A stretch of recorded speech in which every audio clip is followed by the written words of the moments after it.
2024 সালে এসে যদি বেস্ট ক্যামেরা ফোনের কথা বলা হয় সবার আগে নাম আসবে স্যামসাং গ্যালাক্সি S24 আলট্রা। এই ফোনটিতে ব্যবহার করা হয়েছে 200 মেগাপিক্সেলের মেন ক্যামেরা, সেই সাথে এআই খেলা তো এখানে থাকছে। এবং এই ফোনটিতে আরও যা পাচ্ছি সেটা হলো প্রসেসরে পাচ্ছি আমরা স্ন্যাপড্রাগন 8 Gen 3, ডিসপ্লেতে পাচ্ছি এলটিপো অ্যামোলেড ডিসপ্লে, এটা হলো HDR10+ সাপোর্ট, সেই সাথে হাই রিফ্রেশ রেট পাচ্ছি আমরা এখানে 120 হার্জ হাই রিফ্রেশ আমরা পেয়ে যাচ্ছি। তো এই ফোনটি আরও কি অফার করছে এবং এই বাজেটের মধ্যে নেওয়া ঠিকঠাক হবে কিনা এই সব কিছু তুলে ধরবো আপনাদের মাঝে। আমি আসিম দেলোয়ার হোসেন, আপনারা দেখছেন আপনাদের প্রিয় চ্যানেল স্মার্ট টেক ডিএস। যারা আমার চ্যানেলটি এখনও সাবস্ক্রাইব করেনি প্লিজ চ্যানেলটি সাবস্ক্রাইব করে আমার পাশে থাকুন। তো চলুন বন্ধুরা, কথা না বাড়িয়ে মূল ভিডিও শুরু করা যাক। বিল কোয়ালিটির আমি নতুন করে কোনো কিছুই বলবো না, কারণ এই ডিজাইনটা সেম আগের মতোই করা হয়েছে। S23 বা S22 আলট্রা সেম ডিজাইনটা এখানে করা হয়েছে এবং এই ফোনটির থিকনেস হচ্ছে 8.6 mm, সেই সাথে এটার ওয়েট হলো 232 গ্রাম এবং এটা বডি ফ্রেম হলো টাইটানিয়াম বডি ফ্রেম পাচ্ছি আমরা এখানে, সেম আগের ডিজাইনটাই করা হয়েছে। তো যাই হোক, এটা ডিসপ্লে নিয়ে যদি কথা বলি, এটা ডিসপ্লেতে পাচ্ছি আমরা 6.8 ইঞ্চি অ্যামোলেড ডিসপ্লে, যেটা হলো এলটিপো অ্যামোলেড এবং এখানে 120 হার্জ রিফ্রেশ রেট আমরা পেয়ে যাচ্ছি। সেই সাথে এটাতে রেজুলেশন ব্যবহার করা হয়েছে 1440x3088 পিক্সেল এবং HDR10+ এর সাপোর্ট আমরা এখানে পেয়ে যাচ্ছি। সেই সাথে এটার পিপিআই হলো 501 পিপিআই। তো এখানে সব কিছু আমার পারফেক্ট মনে হয়েছে, একদম যেটা ফ্ল্যাগশিপ লেভেলের ফোনে যা যা দরকার তার সব কিছু আমরা এই ডিসপ্লেতে পেয়ে যাচ্ছি, কারণ এখানে হাই রিফ্রেশ রেট পাচ্ছি, HDR10+ এর সাপোর্টও পাচ্ছি। তো আমরা যেখানে এখানে হাই রিফ্রেশ রেট পাচ্ছি, এখানে আমরা সকল গেম টেম স্মুথলি খেলতে পারবো বা যে কোনো সিনেমা টেনেমা দেখলে আমরা স্মুথলি দেখতে পারবো, কোনো রকমের ল্যাগেন্সে দেখা যাবে না।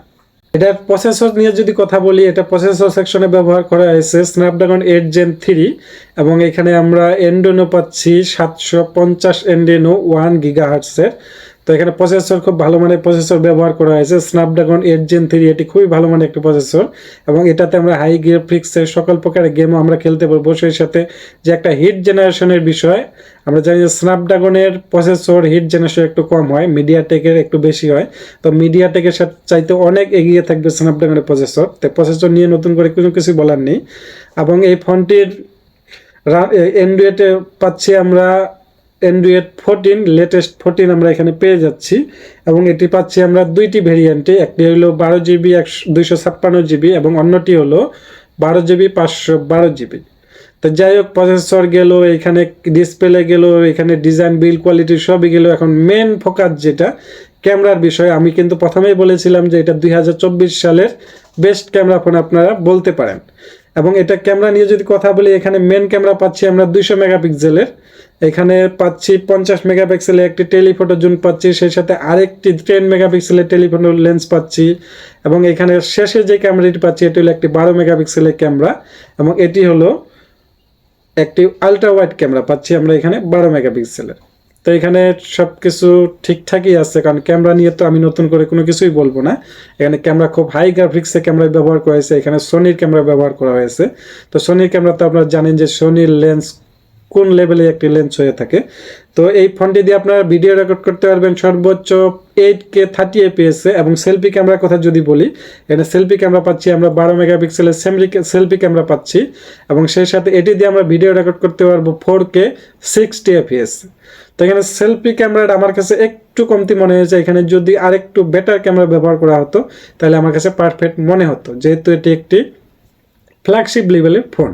তো যাই হোক, সব কিছুই বলা হলো। এই ফোনটির মেন ফোকাস হলো যেটা, যে ভালো ক্যামেরা পাচ্ছি, ভালো প্রসেসর পাচ্ছি, ভালো ডিজাইন পাচ্ছি, সব কিছুই তো ভালো পাচ্ছি। বাট এই ফোনটা আসলে প্রাইস কত?